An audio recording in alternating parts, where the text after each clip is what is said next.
உரைமோர் இல்லாம வீட்ல கட்டி தயிர் எப்படி ரெடி பண்ணலாம் தான் இன்னைக்கு இந்த வீடியோல பார்க்க போறோம். நம்ம வீட்ல நார்மலா உரைமோரை பயன்படுத்தி கட்டி தயிர் எப்படி ரெடி பண்ணோமோ அதே சுவையிலே இருக்கும். ரொம்ப ரொம்ப அட்டகாசமா இருக்கும்.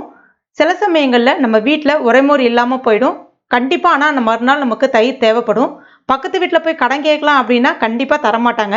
ஏன்னா பொழுது போன நேரத்தில் உரைமோர் கடன் கொடுக்கவே மாட்டாங்க. சில பேர் கடன் வாங்கவும் தயங்குவாங்க. அந்த சமயத்தில் நம்ம கடைக்கும் போக முடியாது. அந்த மாதிரி சமயங்களில் இந்த டிப்ஸை நீங்கள் ஃபாலோ பண்ணிங்கன்னா உங்கள் வீட்டில் அருமையான கெட்டி தயிர் மறுநாளே ரெடி ஆகிடும். இது ரொம்ப ரொம்ப அட்டகாசமாக இருக்கும். இதை இப்போ நம்ம எப்படி செய்யறதுன்னு பார்க்கலாம். வெல்கம் டு டுடே சமையல். அதற்கு நான் இன்னைக்கு பாக்கெட் பால் தான் எடுத்திருக்கேன். இது நல்ல ஃபுல் க்ரீம் பால். அதாவது உங்களுக்கு நல்ல தயிர் கெட்டியாக வேணும் அப்படின்னா இந்த மாதிரி ஃபுல் க்ரீம் பால் பயன்படுத்துங்க மேக்ஸிமம். இல்லை பசும்பால் தான் உங்ககிட்ட இருக்குன்னா தாராளமாக பயன்படுத்திக்கலாம். ஆனால் பால் திக்காக இருந்தால் மட்டும்தான் தயிர் நல்லா உங்களுக்கு கட்டி தயிர் கிடைக்கும். நல்லா க்ரீமியாக இருக்கும் பார்க்குறதுக்கு. இல்லைனா கொஞ்சம் திரியாக இருக்கிற மாதிரி இருக்கும். ஸோ அதனால் பால் திக்காக இருக்கிற மாதிரி பார்த்துக்குங்க. இதில் நான் தண்ணிலாம் எதுவுமே சேர்க்கல. இப்போ இதை ஸ்டவ்வில் வச்சிடலாம். இப்போ பால் நல்ல ஒரு கொதி வரட்டும். ஆனால் அதுக்கு முன்னாடியே பால் கொதி வர்றதுக்கு முன்னாடியே ஆடைப்படிய ஆரம்பிக்கும். அந்த மாதிரி ஆடைப்படியை விடாதீங்க. இந்த மாதிரி கரண்டியை பயன்படுத்தி கலந்து விட்டுட்டே இருங்க.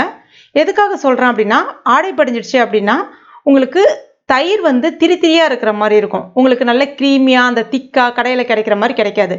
நார்மலாகவே நீங்கள் தயிருக்கு போட போகிறீங்கன்னாலும் இந்த டிப்ஸை நீங்கள் ஃபாலோ பண்ணிக்கங்க. இந்த மாதிரி கலந்து விட்டுட்டே இருங்க. இப்போ பாருங்கள் பால் நல்ல ஒரு கொதி வந்துருச்சு.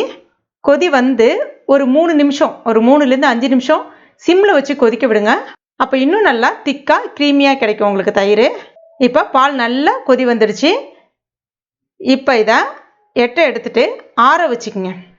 ஆனால் ஆற வைக்கும்போது கம்ப்ளீட்டாக நல்ல சில்லுன்னு ஆறிடக்கூடாது. இது நார்மலாகவே எப்பயுமே நம்ம தயிருக்கு உரைக்கி ஊற்றுறோன்னா கம்ப்ளீட்டாக ஆறிட்டு நீங்கள் தயிருக்கு உரைக்கி ஊற்றுனீங்கன்னா நல்லா இருக்காது. அந்த தயிர் மிதமான சூட்டில் இருக்கணும். இப்போ பார்த்தீங்கன்னா கை வச்சிங்கன்னா இந்த மாதிரி மிதமான சூட்டில் இருக்கணும். அதே சமயத்தில் ரொம்ப சூடாகவும் இருந்துச்சுன்னா டக்குன்னு திரியான மாதிரி ஆகிடும். கை பொறுக்கிற சூடுன்னு சொல்லுவாங்க. அந்த மாதிரி இருக்கிற மாதிரி பார்த்துங்க. இப்போ உங்களுக்கு நான் ஒரு 4 விதமான டிப்ஸ் சொல்ல போகிறேன். அதனால் உங்களுக்கு காமிக்கணுன்றதுக்காக இதை சின்ன சின்ன கிண்ணத்தில் சேர்த்துக்கிறேன். இப்போ உரைமோர் இல்லாமல் முதல் கிண்ணத்தில் நம்ம தயிர் எப்படி உரைய வைக்க போகிறோம் அப்படின்னா ஒரு சின்ன துண்டு இஞ்சி இந்த சைஸ்க்கு எடுத்துருக்கேன். தோல் நீக்கிட்டு கழுவிட்டு அதுக்கப்புறமா சேர்த்துக்குங்க. கலந்துலாம் எதுவும் விடாதீங்க, அப்படியே சேர்த்தா போதும். இன்னொரு மெத்தட் என்னன்னா 2 வரமிளகாய் எடுத்திருக்கேன். வரமிளகாய் காம்பை நீக்காதீங்க, அப்படியே சேர்த்துக்குங்க. ஜஸ்ட்டு உள்பக்கமாக லைட்டாக அழுத்தி மட்டும் விட்டுக்குங்க. 3வது மெத்தட் என்னன்னு பார்த்தீங்கன்னா பச்சை மிளகாய். நல்லா ஃப்ரெஷ்ஷாக இருக்கக்கூடிய பச்சை மிளகாய் பயன்படுத்தினீங்கன்னா சூப்பராக கிடைக்கும் தயிர். இது பச்சை மிளகாவையும் காம்புலாம் எதுவும் நீக்காமல் சேர்த்துக்குங்க. சேர்த்துட்டு லைட்டாக உள்பக்கம் இப்படி தள்ளி விட்டுக்குங்க. அவ்வளோதான்.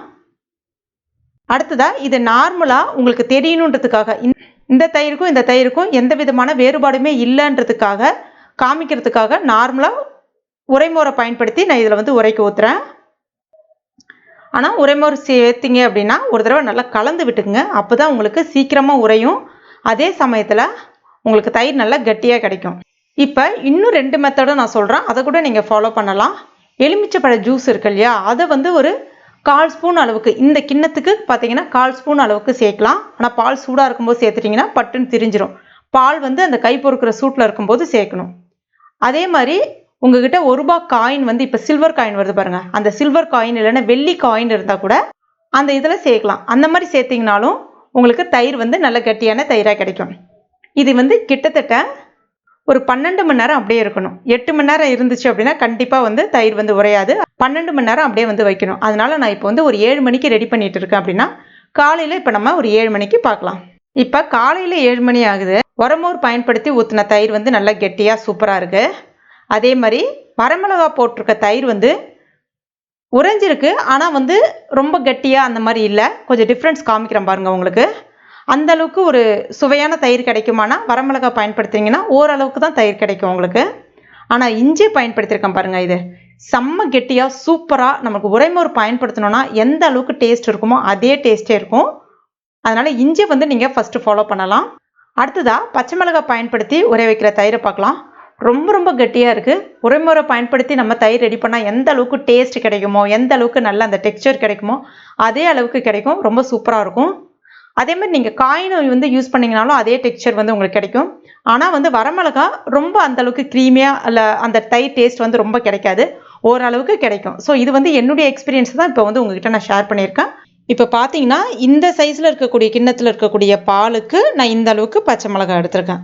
அப்படின்னா நீங்கள் கொஞ்சம் எக்ஸ்ட்ரா பால் போட போகிறீங்க அப்படின்னா பச்சை மிளகாவாக இருக்கட்டும், வரமிளகாவாக இருக்கட்டும், இஞ்சி துண்டாக இருக்கட்டும், இன்னும் கொஞ்சம் எக்ஸ்ட்ரா சேர்க்கணும். ஸோ அளவுகளை மட்டும் நீங்கள் இந்த மாதிரி பார்த்துக்கிட்டிங்கன்னா ரொம்ப அருமையாக உரைமோர் இல்லாமலே கெட்டியான தயிர் வந்து கிடைக்கும். ஸோ கண்டிப்பாக நீங்கள் இதில் ஏதாவது ஒன்று வந்து ட்ரை பண்ணி பாருங்கள். இது வந்து வீட்டில் வந்து உரைமோர் இல்லாமல் நம்ம போய் பக்கத்து வீட்டில் வந்து கடன் வாங்காமல் நம்ம வீட்டிலே இருக்கிற பொருளை வச்சு தயிரை வந்து எப்படி ரெடி பண்ணலாம் அப்படின்னு தான் நம்ம இன்றைக்கி பார்த்துருக்கோம். ஸோ கண்டிப்பாக இந்த வீடியோ உங்களுக்கு பயனுள்ளதாக இருந்திருக்கும் நம்புகிறேன். பயனுள்ளதாக இருந்துச்சுன்னா லைக் பண்ணுங்கள். உங்கள் நண்பர்கள் மற்றும் ஃபேமிலி மெம்பர்ஸ் கூட மறக்காமல் ஷேர் பண்ணிங்க. மேலும் இது போன்ற பயனுள்ள குறிப்புகளுக்கு நம்ம டுடே சமையல் இது வரைக்கும் நீங்கள் சப்ஸ்கிரைப் பண்ணாத நண்பர்களாக இருந்தீங்கன்னா உடனே சப்ஸ்கிரைப் பண்ணிங்க. கூடவே மறக்காமல் அந்த பெல் நோட்டிஃபிகேஷன் சிம்பிளையும் ப்ரெஸ் பண்ணிங்க. தேங்க்யூ.